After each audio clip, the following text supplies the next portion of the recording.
कि आराम से अपने क्वेश्चन को मिलान करते चलिए। हम इस प्रकार से बताएंगे कि आप लोग जो है कि आसानी से करेंगे, कोई भी सेट आपका क्यों न हो, सबका क्वेश्चन सेम है, सिर्फ नंबरिंग क्या है, चेंज है। अब देखिए बात कर रहे हैं, अगला ऑब्जेक्टिव देखिए। तो अगला ऑब्जेक्टिव देखिए, फर्स्ट ऑब्जेक्टिव आपका क्या है, कह रहा है कि निम्न में कौन सा पदार्थ लेंस के लिए प्रयुक्त नहीं किया जा सकता है। तो देखिए 4 ऑप्शन आपके सामने में है, तो आप लोग याद रखिए इसका सही ऑप्शन आपको क्या होगा। तो इसका सही ऑप्शन आपको क्या, जल। आप लोग खोजिए कि निम्न में कौन सा पदार्थ लेंस के लिए प्रयुक्त कर सकता है, आपके कितने नंबर में है, कितने नंबर में है। और आप जो देखिए सीरियली 10-15 क्वेश्चन जो है कि सेम मिलता है, तो इसलिए खोज लीजिए, 10 क्वेश्चन तो लगातार मिलेंगे ही। अगला ऑब्जेक्टिव देखिए, अगला ऑब्जेक्टिव क्या कह रहा है, कह रहा है कि निम्नलिखित में कौन प्रकाश के अपवर्तन के नियम के लिए सही है। तो इसका सही ऑप्शन आपको क्या होगा, होगा आपको ए। अब देखिए प्रकाश के अपवर्तन के 2 नियम होते हैं, ऑप्शन आपको हो गया ए। अगला ऑब्जेक्टिव देखिए, कह रहा है कि किसी वस्तु का प्रतिबिंब आंख के जिस भाग पर बनता है वो क्या कहलाता है। तो रेटिना कहलाता है। क्या कहलाता है, रेटिना कहलाता है। ऑप्शन आपको हो गया बी। अगला ऑब्जेक्टिव देखिए, अगला ऑब्जेक्टिव यहाँ पर कह रहा है कि किसी माध्यम के अपवर्तनांक म्यू का मान होता है, वो क्या होता है, साइन आई बटे साइन आर। ऑप्शन आपको हो गया बी, साइन आई बटे साइन आर। अगला ऑब्जेक्टिव देखिए, ऑब्जेक्टिव नंबर 5। यहाँ पर देखिए क्या कह रहा है कि एक गोलीय दर्पण की फोकस दूरी यहाँ पर देखिए धनात्मक 20 सेंटीमीटर है। तो यह गोलीय दर्पण कैसा है, तो देखिए धनात्मक दूरी किसका होता है, तो वो होता है आपको आप लोग याद रखिए, यहाँ पर क्या है, दर्पण है, तो धनात्मक होता है आपको उत्तल दर्पण का, और इसलिए इसका सही ऑप्शन आपको क्या हो गया आपको ए। अगला ऑब्जेक्टिव देखिए, कह रहा है कि तालाब का जल, यहाँ पर क्या है कि तालाब का जल कम गहरा दिखाई देने का कारण क्या है। तो ये प्रकाश के अपवर्तन के कारण होता है। ऑप्शन आपको क्या हो गया सी। अगला ऑब्जेक्टिव देखिए, कह रहा है कि अवतल दर्पण की फोकस दूरी, अवतल दर्पण की फोकस दूरी होती है, तो अवतल दर्पण की फोकस दूरी क्या होती है, तो याद रखिए ऋणात्मक होती है, और उत्तल दर्पण की फोकस दूरी धनात्मक होती है। साथ ऑप्शन आपको होगा ए। अगला ऑब्जेक्टिव देखिए, कह रहा है कि किसी दर्पण की फोकस दूरी एफ और उसके वक्रता त्रिज्या है, तो निम्नांकित में कौन संबंध सही है। तो देखिए आर बराबर होता है 2f, यानी वक्रता त्रिज्या जो होती है फोकस दूरी की दुगुनी होते हैं। ऑप्शन आपको हो गया बी। अगला ऑब्जेक्टिव देखिए, आराम से जो है कि आप लोग मिलान करते चलिए, यहाँ पर जो भी आंसर दिया जाएगा बिल्कुल सही आंसर दिया जाएगा। अगला ऑब्जेक्टिव देखिए, ऑब्जेक्टिव नंबर 9, कह रहा है कि इलेक्ट्रिक हीटर की कुंडली बनाने में किस पदार्थ का प्रयोग किया जाता है। किस पदार्थ का प्रयोग किया जाता है, तो नाइक्रोम का प्रयोग किया जाता है। ऑप्शन आपको हो गया डी। अगला ऑब्जेक्टिव देखिए, एक यूनिट विद्युत ऊर्जा का मान, 1 यूनिट विद्युत ऊर्जा का मान क्या होता है, तो होता है आपको 3.6 10⁻6 जूल। अगला ऑब्जेक्टिव देखिए, कह रहा है कि किलोवाट प्रति घंटा एक इकाई है। तो यहाँ पर देखिए किलोवाट पर आवर, ये इकाई किसकी इकाई है, तो ये देखिए पावर, यानी इलेक्ट्रिक पावर की शक्ति है, विद्युत शक्ति की। अगला ऑब्जेक्टिव देखिए, यहाँ पर कह रहा है कि विद्युत धारा के किस सिद्धांत पर कार्य करता है। तो यह ऊष्मीय प्रभाव के सिद्धांत पर कार्य करता है। इसका सही ऑप्शन आपको क्या हो गया आपको ए। 12 का सही ऑप्शन आपको हो गया ए। आप लोग मिलान करते चलिए, स्क्रीनशॉट लेते चलिए। अगला ऑब्जेक्टिव देखिए, ऑब्जेक्टिव नंबर 13, कह रहा है कि वोल्ट मीटर को विद्युत परिपथ में किस क्रम में जोड़ा जाता है। तो देखिए वोल्ट मीटर को जो है कि समांतर क्रम में जोड़ा जाता है। सदा किस क्रम में जोड़ा जाता है, समांतर क्रम में। वहीं एमीटर कहता तो श्रेणी क्रम होता। तो 12-13 का सही ऑप्शन आपको हो गया बी। अगला ऑब्जेक्टिव देखिए, कह रहा है कि विद्युत परिपथ में 2 बिंदुओं के बीच विभवांतर मापने के लिए प्रयुक्त होता है। किसका प्रयोग हम करते हैं, तो वोल्ट मीटर का हम प्रयोग करते हैं। ऑप्शन आपको हो गया बी। 14 का सही ऑप्शन आपको हो गया बी। अगला ऑब्जेक्टिव देखिए, क्या कह रहा है कि जल विद्युत संयंत्र किस ऊर्जा को विद्युत ऊर्जा में रूपांतरित करता है। तो इसका सही ऑप्शन आपको क्या होगा आपको डी, स्थितिज ऊर्जा को। Option D. अगला ऑब्जेक्टिव देखिए, यहाँ पर क्या है, कह रहा है कि विद्युत बल्ब में कौन सी गैस भरी रहती है, विद्युत बल्ब में कौन सी गैस भरी रहती है, तो निष्क्रिय गैस भरी रहती है। इसलिए जो है कि विद्युत बल्ब का देखिए दीवार जो है कि काला नहीं होता, नहीं तो बल्ब के अंदर में जो है कि कालिख जम जाता। तो 16 का सही ऑप्शन आपको क्या हो गया, सी। अगला ऑब्जेक्टिव देखिए, कह रहा है कि एक घोल नीले लिटमस को, देखिए नीले लिटमस को लाल कर देता है, घोल का पीएच क्या हो सकता है, जिसका सही ऑप्शन आपको होगा ए 2। अगला ऑब्जेक्टिव देखिए, कह रहा है कि बेंजीन का अणुसूत्र क्या है, बेंजीन का अणुसूत्र क्या है, तो बेंजीन का अणुसूत्र आपको होता है C6H6। अगला ऑब्जेक्टिव देखिए, कह रहा है कि एथिल एल्कोहल का आईयूपीएक नाम क्या है, एथिल एल्कोहल का आईयूपीएक नाम क्या होता है, तो एथेनॉल होता है। ऑप्शन आपको क्या हो गया आपको बी। आप लोग जो है कि आप लोगों का एग्जाम कैसा गया, आप लोग जो है कि कमेंट करके बताइए, और आप लोग अपना ऑब्जेक्टिव मिलाइए और कमेंट में जवाब दीजिए कि आपने कितना सही बनाया है। ऑब्जेक्टिव नंबर 20 का है कि CnH2n निम्नलिखित में किसका सामान्य सूत्र है, तो ये एल्कीन का सामान्य सूत्र है। ऑप्शन आपको हो गया बी। स्क्रीनशॉट लेते चलिए। अगला ऑब्जेक्टिव देखिए, कह रहा है कि लोहे की परमाणु संख्या होती है, तो लोहे की परमाणु संख्या कितनी होती है, 26 होती है। Option B. 21 का सही ऑप्शन आपको हो गया बी। अगला ऑब्जेक्टिव देखिए, कह रहा है कि स्टेनलेस स्टील में लोहा एवं कार्बन के अलावा अन्य तत्व रहते हैं। कौन अन्य तत्व रहते हैं, इसका सही ऑप्शन आपको क्या हो गया आपको सी, निकेल एवं क्रोमियम। 22 का सही ऑप्शन आपको हो गया सी। अगला ऑब्जेक्टिव देखिए, कह रहा है कि पीतल है, पीतल क्या है, तो पीतल एक प्रकार का जो है कि मिश्र धातु है। तो 23 का सही ऑप्शन आपको हो गया सी, मिश्र धातु। अगला ऑब्जेक्टिव देखिए, कह रहा है कि निम्नांकित यौगिकों में कौन अम्ल है, तो H2SO4, ये सांद्र सल्फ्यूरिक अम्ल है। ऑप्शन आपको हो गया बी। 24 का सही ऑप्शन आपको हो गया बी, H2SO4। अगला ऑब्जेक्टिव देखिए, निम्नलिखित में कौन प्राकृतिक सूचक है, तो हल्दी। ऑप्शन आपको हो गया ए। अगला ऑब्जेक्टिव देखिए, कह रहा है कि OH देखिए अभिक्रियाशील मूलक वाले यौगिक का नाम क्या है, तो ये एल्कोहल का जो है कि अभिक्रियाशील मूलक हैं। ऑप्शन आपको हो गया बी। 26 का सही ऑप्शन आपको हो गया बी, एल्कोहल। अगला ऑब्जेक्टिव देखिए, कह रहा है कि कैल्शियम कार्बाइड जल के साथ अभिक्रिया करके क्या देता है, तो एथाइन देता है। ऑप्शन आपको हो गया डी। अगला ऑब्जेक्टिव देखिए, कह रहा है कि ओजोन के एक अणु में ऑक्सीजन के परमाणुओं की संख्या कितनी होती है, इसका सही ऑप्शन आपको होगा आपको सी, क्योंकि ओजोन का जो है कि फॉर्मूले होता है O3। तो यहाँ पर आपको क्या हो गया, ऑप्शन सी 3। अगला ऑब्जेक्टिव देखिए, कह रहा है कि कमरे के ताप पर द्रव अवस्था में रहने वाली धातु है, तो पारा रहती है। द्रव अवस्था में रहने वाली धातु क्या है, पारा। वहीं अधातु की बात रहता तो होता आपको ब्रोमीन, तब होता। तो 29 का सही ऑप्शन आपको हो गया ए। अगला ऑब्जेक्टिव देखिए, कह रहा है कि सरलतम हाइड्रोकार्बन है, सरलतम हाइड्रोकार्बन क्या है। अब देखिए, तो मीथेन को हम सरलतम हाइड्रोकार्बन कहते हैं। तो 30 का सही ऑप्शन आपको हो गया ए, मीथेन। अगला ऑब्जेक्टिव देखिए, कह रहा है कि निम्नांकित में कौन जो है कि क्षारीय ऑक्साइड है। अब यहाँ पर देखिए क्षारीय ऑक्साइड कह रहा है, तो इसका क्या होगा, आप लोग कमेंट करके बताइए। इसका सही ऑप्शन आपको होगा डी, Na2O। अगला ऑब्जेक्टिव देखिए, कह रहा है कि बेकिंग पाउडर एक मिश्रण है। अब यहाँ पर 4 ऑप्शन आपको सामने दिए गए हैं, तो इसका सही ऑप्शन आपको क्या होगा, बी। अगला ऑब्जेक्टिव देखिए, कह रहा है कि न्यूक्लियस शब्द किनके द्वारा दी गई है, न्यूक्लियस शब्द किनके द्वारा दी गई है, तो इसका सही ऑप्शन आपको होगा बी, रॉबर्ट हुक।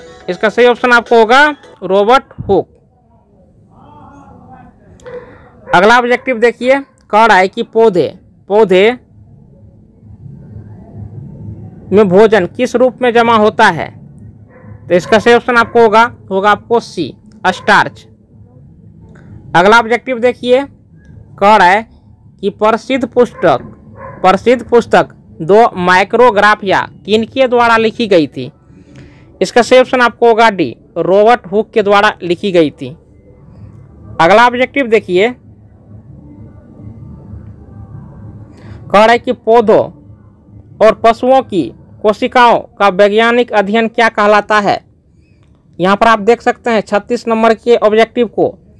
तो इसका सही ऑप्शन आपको क्या होगा, होगा आपको बी, कोशिका विज्ञान। इसको हम क्या कहते हैं, कोशिका विज्ञान कहते हैं। अगला ऑब्जेक्टिव देखिए, कह रहा है कि मानव हृदय घिरा हुआ है। मानव का जो हृदय है किससे घिरा हुआ है, ये चीज आपको यहाँ पर देखना है। देखिए इसका सही ऑप्शन आपको होगा ए, पेरिकार्डियम से। किससे घिरा हुआ है, तो पेरिकार्डियम से। 37 का सही ऑप्शन आपको हो गया ए। आप लोग आराम से मिलान करते चलिए, और आप लोगों का एग्जाम गर्दा गया कि नहीं गया, आप लोग कमेंट करके यह भी बताइए कैसा गया एग्जाम। अगला ऑब्जेक्टिव देखिए, कह रहा है कि बीजांड की ओर पराग नलिका की वृद्धि का कारण होता है। क्या कारण होता है, तो केमोट्रोपिज्म। तो इसका सही ऑप्शन आपको क्या हो गया, बी, केमोट्रोपिज्म। अगला ऑब्जेक्टिव देखिए, कह रहा है कि मनुष्य में श्वेत रक्त कोशिकाओं का जीवन अवधि कितनी होती है, कितनी होती है। इसका सही ऑप्शन आपको क्या होगा, इस ऑप्शन आपको क्या होगा, तो देखिए इसका सही ऑप्शन आपको हो गया 12 से 20 दिन। अगला ऑब्जेक्टिव देखिए, कह रहा है कि पितरस कहाँ से स्रावित होता है। पितरस जो है कि कहाँ से स्रावित होता है, तो ये आपको हो गया लीवर से स्रावित होता है, जिनको हम यकृत बोलते हैं। तो 40 का सही ऑप्शन आपको हो गया आपको ए, यकृत। अगला ऑब्जेक्टिव देखिए, कह रहा है कि किस जीव में हीमोग्लोबिन नहीं होता है। तो अब देखिए, तो पक्षी में भी खून होता है, मनुष्य में भी खून होता है, तो मक्खी में जो है कि खून जो है कि नहीं होता है। तो देखिए हीमोग्लोबिन आपको होगा, इसका सही ऑप्शन आपको बी, मक्खी। अगला ऑब्जेक्टिव देखिए, कह रहा है कि हीमोग्लोबिन की कमी के कारण कौन सा रोग होता है, तो एनीमिया हो जाता है। क्या हो जाता है, एनीमिया। ऑप्शन आपको हो गया सी। अगला ऑब्जेक्टिव देखिए, कह रहा है कि मनुष्य के आहार नाल में अवशेषी अंग है। तो मनुष्य के आहार नाल में अवशेषी अंग कौन सा है, आप लोग फटाफट जवाब दीजिए। चलिए इसका सही ऑप्शन आपको हो गया बी, अपेंडिक्स। अगला ऑब्जेक्टिव देखिए, आप लोग जो है कि फटाफट मिलान करते चलिए, कितना स्कोर हो रहा है, कितना बन रहा है आपका मार्क, कमेंट करके यह भी बताइए। निम्नलिखित में कौन ट्रिप्सिन एंजाइम का कार्य है। तो देखिए इसका सही ऑप्शन आपको होगा सी, प्रोटीन का पाचन। Option C. अगला ऑब्जेक्टिव देखिए, कह रहा है कि मुख गुहा में आहार का कौन सा भाग का पाचन होता है, कौन सा भाग का पाचन होता है। 45 का सही ऑप्शन आपको यहाँ पर 4 ऑप्शन दिए गए हैं, कौन सा ऑप्शन होगा इसमें से सही। तो देखिए कार्बोहाइड्रेट। ऑप्शन आपको हो गया बी, कार्बोहाइड्रेट। अगला ऑब्जेक्टिव देखिए, कह रहा है कि ऑक्सीजन का वाहक, ऑक्सीजन का जो है कि वाहक कौन है। इसका क्या होगा, 4 ऑप्शन आपके सामने में है, तो इसका सही ऑप्शन आपको हो गया आपको सी। अगला ऑब्जेक्टिव देखिए, कह रहा है कि रक्त में शर्करा का स्तर नियंत्रित करता है। तो कौन नियंत्रित करता है, 4 ऑप्शन आपके सामने दिए गए हैं। तो देखिए इसका जो है कि कंफर्म आंसर हमको भी मालूम नहीं है, आप लोग कमेंट करके जवाब दीजिए, कमेंट में बाद में इसका जवाब दे दिया जाएगा। अगला ऑब्जेक्टिव देखिए, कह रहा है कि मानव शरीर में सबसे लंबी कोशिका कौन है। मानव शरीर में सबसे लंबी कोशिका कौन है। अब 4 ऑप्शन आपके सामने दिए गए हैं, तो इसका सही ऑप्शन आपको क्या होगा, वो होगा आपको सी, तंत्रिका कोशिका। वैसे होता है न्यूरॉन, तो न्यूरॉन यहाँ पर है नहीं, तो तंत्रिका कोशिका। अगला ऑब्जेक्टिव देखिए, कह रहा है कि प्रकाश के परावर्तन के कितने नियम है। तो 2 नियम होते हैं। ऑप्शन आपको हो गया बी, 2। अगला ऑब्जेक्टिव देखिए, कह रहा है कि अवतल लेंस का आवर्धन होता है। तो देखिए आवर्धन की परिभाषा है क्या है, तो देखिए वस्तु प्रतिबिंब की ऊंचाई बटा वस्तुबिंब की ऊंचाई होता है, जो कि आपको ऑप्शन डी में है। ऑप्शन डी, भी बटा यू। अगला ऑब्जेक्टिव देखिए, कह रहा है कि दर्पण का सूत्र है। दर्पण का सूत्र क्या होता है, दर्पण का सूत्र आप लोग कमेंट करके बताइए। चार ऑप्शन आपके सामने दिए गए हैं। इसका सही ऑप्शन आपको होगा ए, 1/v जोड़ 1/u बराबर 1/f। ये दर्पण का सूत्र होता है। ऑप्शन ए 51 का सही ऑप्शन आपको हो गया ए। अगला ऑब्जेक्टिव देखिए, कह रहा है कि टिंडल प्रभाव प्रदर्शित करता है। ये टिंडल प्रभाव है, ये क्या चीज प्रदर्शित करता है? तो ये आपको जो प्रदर्शित करता है प्रकाश का प्रकीर्णन, ऑप्शन डी। अगला ऑब्जेक्टिव देखिए, कह रहा है कि कौन सा लेंस हवा में अभिसारी लेंस कहलाता है? तो देखिए अभिसारी लेंस किसको हम कहते हैं? अभिसारी लेंस हम कहते हैं उत्तल लेंस को कहते हैं, और अपसारी लेंस किसको कहते हैं? अवतल लेंस को कहते हैं। तो अभिसारी की बात हो रहा है तो उत्तल लेंस, ऑप्शन बी। अगला ऑब्जेक्टिव देखिए, कह रहा है कि उत्तल दर्पण में प्रतिबिंब बनता है। तो उत्तल दर्पण में कैसा प्रतिबिंब बनता है? तो हमेशा काल्पनिक, जिसको हम आभासी बोलते हैं, आभासी प्रतिबिंब बनता है, ऑप्शन बी। 54 का सही ऑप्शन आपको हो गया बी। अगला ऑब्जेक्टिव देखिए, प्रकाशिक माध्यम कितने प्रकार के होते हैं? यहाँ पर देखिए प्रकाशिक माध्यम पूछ रहा है कितने प्रकार के होते हैं? तो ये आपको 3 प्रकार के होते हैं प्रकाशिक माध्यम। इसका सही ऑप्शन आपको क्या हो गया? सी। अगला ऑब्जेक्टिव देखिए, कह रहा है कि डायनमो परिवर्तित करता है। देखिए डायनमो क्या परिवर्तित करता है? 4 ऑप्शन आपके सामने दिए गए हैं। तो डायनमो जो होता है वह यांत्रिक ऊर्जा को विद्युत ऊर्जा में परिवर्तित करता है। इसका सही ऑप्शन आपको क्या हो गया? बी। अगला ऑब्जेक्टिव देखिए, कह रहा है कि इलेक्ट्रॉन पर आवेश होता है। इलेक्ट्रॉन पर आवेश होता है तो कितना होता है? तो -1.6 गुना 10⁻⁻19 कूलम। तो 57 का सही ऑप्शन आपको हो गया सी। 57 का सही ऑप्शन आपको हो गया सी। फटाफट जो भी स्टूडेंट वीडियो को लाइक नहीं किए हैं, शेयर नहीं किए हैं, तो शेयर कर दीजिए, क्योंकि आपको सब रोज जो है कि इसी प्रकार से ऑब्जेक्टिव का जो कि सही आंसर की मिलेगा। अगला ऑब्जेक्टिव देखिए, खिलौनों में किस सेल का उपयोग होता है? तो देखिए इसमें जो होता है सूखा सेल का उपयोग होता है। इसका सही ऑप्शन आपको होगा ए, सूखा सेल। अगला ऑब्जेक्टिव देखिए, कह रहा है कि कार्य करने की क्षमता, कार्य करने की क्षमता को कहते हैं। तो क्या कहते हैं? कार्य करने की क्षमता को हम ऊर्जा कहते हैं। ऑप्शन आपको हो गया सी, ऊर्जा।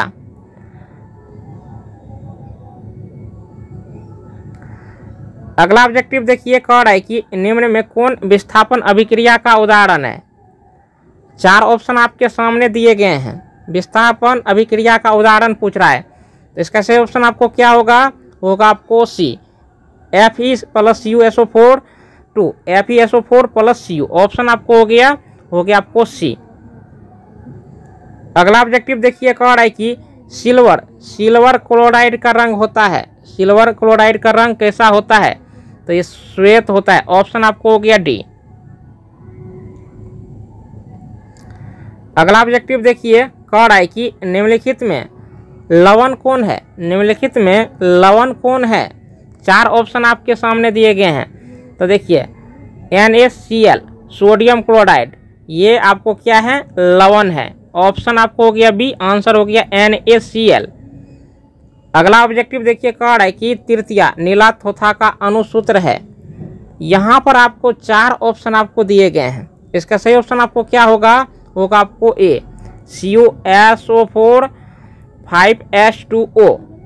अगला ऑब्जेक्टिव देखिए, गंधक की परमाणु संख्या होती है। देखिए एटॉमिक नंबर ऑफ सल्फर, जिसका सही ऑप्शन आपको क्या होगा? होगा आपको सी, 16 होती है। कितनी होती है? 16। 64 का सही ऑप्शन आपको हो गया सी। अगला ऑब्जेक्टिव देखिए, कह रहा है कि अधातु के ऑक्साइड होते हैं। अधातु के ऑक्साइड होते हैं, क्या होते हैं? तो वो होते हैं आपको एसिडिक होते हैं। क्या होते हैं? एसिडिक, यानी अम्लीय होते हैं। 65 का सही ऑप्शन आपको हो गया बी, अम्लीय। अगला ऑब्जेक्टिव देखिए, कह रहा है कि कार्बन है। कार्बन क्या है? तो कार्बन अधातु है। कार्बन क्या है? अधातु। ऑप्शन आपको हो गया बी। अगला ऑब्जेक्टिव देखिए, कह रहा है कि निम्न में कौन सा असंतृप्त हाइड्रोकार्बन है? निम्न में कौन सा असंतृप्त हाइड्रोकार्बन है? 4 ऑप्शन आपके सामने दिए गए हैं, 4 ऑप्शन आपके सामने में है। तो देखिए इसका सही ऑप्शन आपको क्या होगा, तो इसका सही ऑप्शन आपको होगा आपको सी, C2H4, ये असंतृप्त हाइड्रोकार्बन है। अगला ऑब्जेक्टिव देखिए कह रहा है कि एरोमेटिक हाइड्रोकार्बन है। एरोमेटिक हाइड्रोकार्बन बेंजीन को कहा जाता है, जो कि आपको ऑप्शन सी में है, C6H6 बेंजीन का ये फॉर्मूला है। अगला ऑब्जेक्टिव देखिए कह रहा है कि निम्नलिखित में कौन अकड़ीय गैस है, निम्नलिखित में कौन अकड़ीय गैस है। 4 ऑप्शन आपके सामने में है, इसका सही ऑप्शन आपको होगा आपको बी, हीलियम। 69 का सही ऑप्शन आपको हो गया बी, हीलियम। अगला ऑब्जेक्टिव देखिए कह रहा है कि निम्नलिखित में कौन उपधातु है, निम्नलिखित में कौन उपधातु है। 4 ऑप्शन आपके सामने दिए गए हैं, तो ये आपको हो गया सी, Sb, एंटीमनी। अगला ऑब्जेक्टिव देखिए कह रहा है कि पौधों में शोषण होता है, तो पौधों में किसके द्वारा शोषण होता है, तो पौधा जो होता है जड़ से भी शोषण करता है, पत्तियों से भी, तना से भी। इसलिए इसका सही ऑप्शन आपको क्या होगा आपको डी, इनमें से सभी। इसका सही ऑप्शन आपको होगा डी। अब अगला ऑब्जेक्टिव देखिए, अगला ऑब्जेक्टिव क्या है, कह रहा है कि निम्न में स्वपोषी कौन है, निम्न में जो है कि स्वपोषी कौन है। अब देखिए 4 ऑप्शन आपके सामने दिए गए हैं, तो स्वपोषी मतलब क्या, स्वयं जो पोषण करता है, स्वयं से भोजन बनाता है। तो देखिए इसका सही ऑप्शन आपको हो गया ए, हरे पौधे, हरे पौधे। अगला ऑब्जेक्टिव देखिए कह रहा है कि कौन सी बीमारी श्वसन तंत्र से संबंधित है, कौन सी बीमारी श्वसन तंत्र से संबंधित है। 4 ऑप्शन आपके सामने दिए गए हैं, तो ये जो है आपको मधुमेह। इसका सही ऑप्शन आपको क्या हो गया डी, मधुमेह। अगला ऑब्जेक्टिव देखिए कह रहा है कि एंड्रोजन है, एंड्रोजन है। एंड्रोजन क्या है, 74, यहाँ पर आप देख सकते हैं एंड्रोजन है।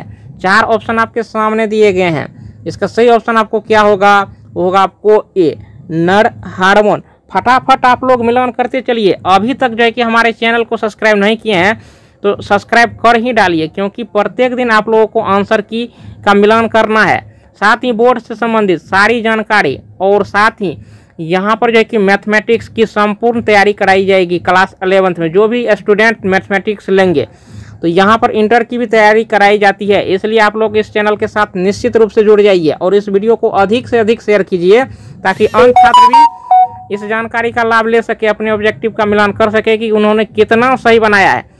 रुधिर चाप नियंत्रित होता है, किसके द्वारा नियंत्रित होता है। तो देखिए इसके जो है कि आंसर में हम भी कन्फर्म नहीं है, तो इसलिए इसका हम नहीं देंगे। आप लोग कमेंट करके बताइए कि इसका सही ऑप्शन आप लोगों को क्या लग रहा है। अगला ऑब्जेक्टिव देखिए कह रहा है कि एकलिंगी पादप का उदाहरण है। अब देखिए पपीता जो है एकलिंगी पादप का उदाहरण है। तो 76 का सही ऑप्शन आपको हो गया ए, आंसर हो गया पपीता।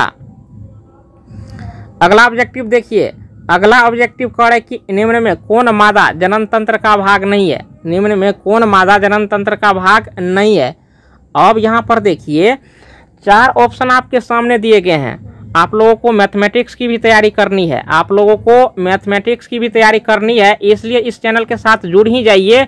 और लाइव क्लास इसके जस्ट बाद हम स्टार्ट करने वाले हैं, जो डायरेक्ट आपके बोर्ड एग्जाम में आएंगे। इसलिए कल के एग्जाम में अगर गर्दा मचाना है तो चैनल के साथ जुड़ ही जाइए। निम्न में कौन मादा जनन तंत्र का भाग नहीं है। तो देखिए अंडाशय मादा जनन तंत्र का भाग है, और देखिए गर्भाशय भी है, डिम्ब वाहिनी भी है। अब इसका सही ऑप्शन क्या होगा आप लोग बताइए। यहाँ पर क्लियर हो चुका है, तो ये आपको हो गया शुक्रवाहिका, ये आपको हो गया नर जनन तंत्र का भाग है। तो 77 का सही ऑप्शन आपको होगा आपको सी, शुक्रवाहिका। अगला ऑब्जेक्टिव देखिए कह रहा है कि द्विखंडन होता है, किस में होता है। तो द्विखंडन जो होता है वो आपको पैरामीशियम में भी होता है, अमीबा में भी होता है, और देखिए लिस्मेनिया में भी होता है। तो इसके लिए इसका सही ऑप्शन आपको क्या होगा, इसका सही ऑप्शन आपको क्या होगा, इसका सही ऑप्शन आपको होगा डी, इनमें से सभी, इनमें से सभी। अगला ऑब्जेक्टिव देखिए कह रहा है कि टेस्टोस्टेरोन स्रावित होता है, टेस्टोस्टेरोन स्रावित होता है। अब 4 ऑप्शन आपके सामने दिए गए हैं, तो इसका सही ऑप्शन आपको क्या होगा, वो होगा आपको ए, विरसन से स्रावित होता है। देखिए टेस्टोस्टेरोन स्रावित विरसन से होता है। उसके बाद अगला ऑब्जेक्टिव देखिए, यहाँ पर कह रहा है कि मानव मस्तिष्क का औसत भार है। मानव मस्तिष्क का औसत भार कितना होता है? तो अब देखिए इसका सही ऑप्शन आपको देखिए वैसे 1.5 होता है, तो 1.5 तो यहाँ पर है नहीं, तो सी मान के चल सकते हैं। अगर सी को नहीं लेंगे तो ये डी, इनमें से कोई नहीं। इसका सही ऑप्शन आपको होना चाहिए इनमें से कोई नहीं। हालांकि 1.4 यानी 1.5 के बीच में लिया जाता है। तो इस प्रकार से जो है कि सारा ऑब्जेक्टिव हो गया है और आपने मिलान कर लिया होगा। तो आप लोग कमेंट करके बताइए कि आपने जो है कि कितना सही बनाया है। आपने आज के एग्जाम में गर्दा मचाया कि नहीं मचाया। और मैथमेटिक्स के संपूर्ण तैयारी, गर्दा तैयारी है तो इस चैनल के साथ अभी फटाक से जुड़ जाइए, क्योंकि जस्ट इसके बाद मैथमेटिक्स के गर्दा तैयारी के लिए लाइव क्लास चलने वाली है, शुरू होने वाली है।